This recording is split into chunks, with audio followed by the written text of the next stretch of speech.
Hello नमस्ते student. आज की क्लास में आपका स्वागत है। आज हम बात करेंगे अपनी प्रश्नमाला 3.3 के क्वेश्चन नंबर 7 के बारे में। तो देखो, जो अपना क्वेश्चन नंबर 7 है वो किस प्रकार हम इस क्वेश्चन को सरल कर सकते हैं वो देखो।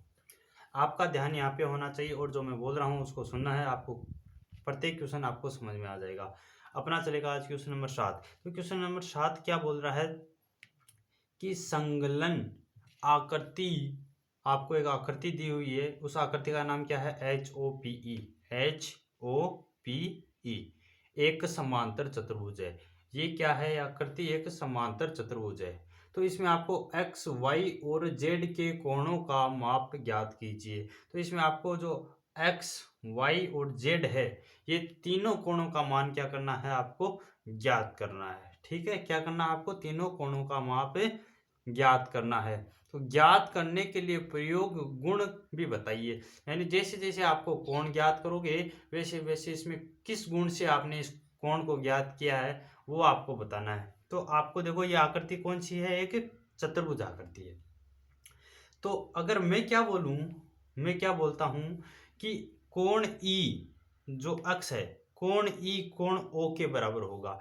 क्यों होगा? क्योंकि समांतर चतुर्भुज में सम्मुख कोणों का मान बराबर होता है। तो कोण ओ और कोण ई ये दोनों बराबर होंगे। अगर मैं कोण ओ निकाल लूं तो अपने पास अक्ष का मान आ जाएगा। आ जाएगा या नहीं आ जाएगा? अरे भाई, मैं बोलता हूं कि मैं कोण ओ निकाल लूं तो कोण अक्ष का मान आ जाएगा। ठीक है, अगर कोण ओ निकाला मैंने तो किसका मान आ जाएगा? कोण अक्ष का मान आ जाएगा।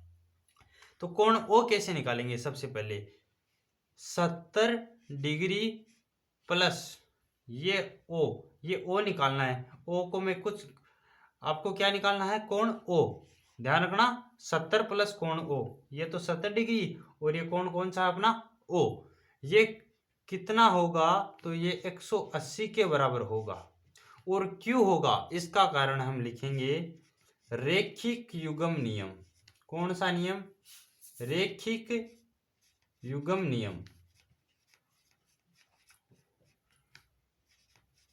रेखिक युग्म नियम क्या बोलता है? कि किसी सरल रेखा पर एक बिंदु पर बने हुए कोणों का योग 180 डिग्री होता है। तो अपना कोण ओ कितना आ जाएगा?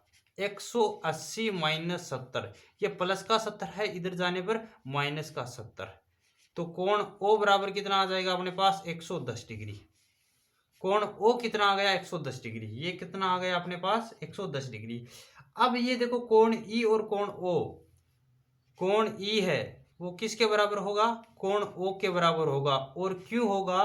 क्योंकि ये समांतर चतुर्भुज है और समांतर चतुर्भुज में सम्मुख कोण क्या होते हैं? बराबर होते हैं। तो कोण ई का मान भी कितना हो जाएगा? कोण ओ के बराबर। और कोण ओ कितना है अपना? 110 डिग्री। अब ये कोण ई, आपको जो कोण ई है ये क्या है? अक्ष है, प्रश्न में आपको दिया हुआ है। तो यानी अक्ष की वैल्यू आपके पास कितनी आ चुकी है दोस्त? 110 डिग्री। ठीक है, अक्ष की वैल्यू 110 डिग्री आ चुकी है। तो ये वैल्यू भी अपने पास कितने आ गई? 110 डिग्री। अब हमें क्या करना है?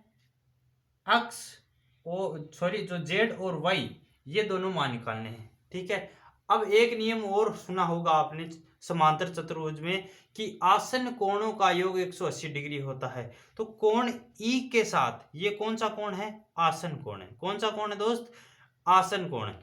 जैसे कोण ई और कोण एच, कोण ई और कोण एच दोनों कौन से कोण होंगे? आसन कोण। पास पास वाले कोण को क्या बोलते हैं? आसन कोण। तो हम क्या लिखेंगे कि कोण ई प्लस कोण एच, इन दोनों का योग कितना होगा? 180 डिग्री होगा। क्यों होगा? क्योंकि ये आकृति कौन सी है? समांतर चतुर्भुज। और समांतर चतुर्भुज में आसन कोणों का योग कितना होता है? 180 डिग्री होता है। ठीक है, तो कोण ई कितना है? 110। कोण ई कितना है? 110 प्लस में कोण एच देखो दो भागों में बटा हुआ है, एक तो 40 में और एक जेड में। 40 और जेड बराबर 180। तो 110 और 40 को जोड़ेंगे तो कितना आएगा? 150 प्लस में जेड बराबर 180। तो z बराबर क्या हो जाएगा 180 माइनस 150, ये प्लस का 150 इधर जाने पर माइनस का 150, तो 180 में से माइनस 150 करेंगे तो कितना बचेगा 30 डिग्री बचेगा। यानी अपने पास z की वैल्यू कितनी आ चुकी है दोस्त, z की वैल्यू कितनी आ गई 30 डिग्री आ गई। ठीक है 30 डिग्री आ गई। अब हमें निकालनी है अपने y की वैल्यू। y है जो ये अपना y है वो किस कोण के बराबर होगा, कोण के, देखो इस y को निकालने के दो तरीके हैं, आपको जो तरीका आपको पसंद आए वो निकाल सकते हो। देखो ये त्रिभुज बन रहा है HOP, ये एक त्रिभुज बन रहा है कि नहीं बन रहा, HOP ये अपना एक क्या बन रहा है त्रिभुज HPO। तो इस त्रिभुज के तीनों कोणों का योग कितना होना चाहिए 180 डिग्री होना चाहिए। तो हम क्या लिख सकते हैं कि z प्लस y प्लस में ये कोण कितना है 110 डिग्री और बराबर किसके होगा इन तीनों का योग 180 के, और इसका कारण है, तो इसका कारण है त्रिभुज, ये क्या है त्रिभुज के तीनों कोण हैं। तो z कितना है अपने पास 30 डिग्री प्लस y आपको निकालना है, और ये कितना दे रखा आपको 110 बराबर 180, 110 और 30 कितना हो जाएगा 140 प्लस y बराबर 180। तो y बराबर कितना होगा 180 माइनस ये 140 इधर प्लस का है इधर जाने पर माइनस का 140, तो y बराबर कितना होगा यहाँ पे 40, y बराबर कितना आएगा दोस्त 40। तो यहाँ पे हमने अक्ष का मान निकाल लिया 110 डिग्री, z का मान निकाला 30 डिग्री और y का मान निकाला 40 डिग्री। तो इस प्रकार जो अपना क्वेश्चन नंबर 7 है वो क्या हो गया समाप्त हो गया। हमने एक एक तो इसके कोण निकाल लिए और साथ में इसके कारण लिख दिए हैं मैंने साइड में। अगर ये आपको क्वेश्चन समझ में नहीं आया तो एक बार इसको वापस रिपीट कर देता हूं मैं आपके लिए कि एक आपको आकृति HOPE चतुर्भुज आकृति दी हुई है, समांतर चतुर्भुज आकृति, इसमें आपको x y z का मान बताना है। ठीक है इन सब का मान ज्ञात करना है, और जो आपने इसमें गुण प्रयोग किया है, जो आपने शर्त प्रयोग की है वो भी साइड में लिखनी है। ठीक है तो यहाँ पे देखो सबसे पहले हम O निकालेंगे। यार O क्यों निकाला, इसका कारण क्या है, तो ये देखो ये दोनों क्या है सम्मुख कोण है, सम्मुख कोण है, तो यहाँ से हम E निकाल सकते हैं, इसलिए मैंने O निकाला। सबसे पहले O कैसे निकालेंगे 70 प्लस O, क्योंकि ये दोनों एक ही रेखा पर बने हुए दोनों कोण हैं और रेखिक युग्म नियम से इन दोनों कोणों का योग 180 डिग्री होता है। तो कोण O 110 आ गया, तो समांतर चतुर्भुज के सम्मुख कोण बराबर होंगे, तो कोण E कितना हो गया 110 हो गया।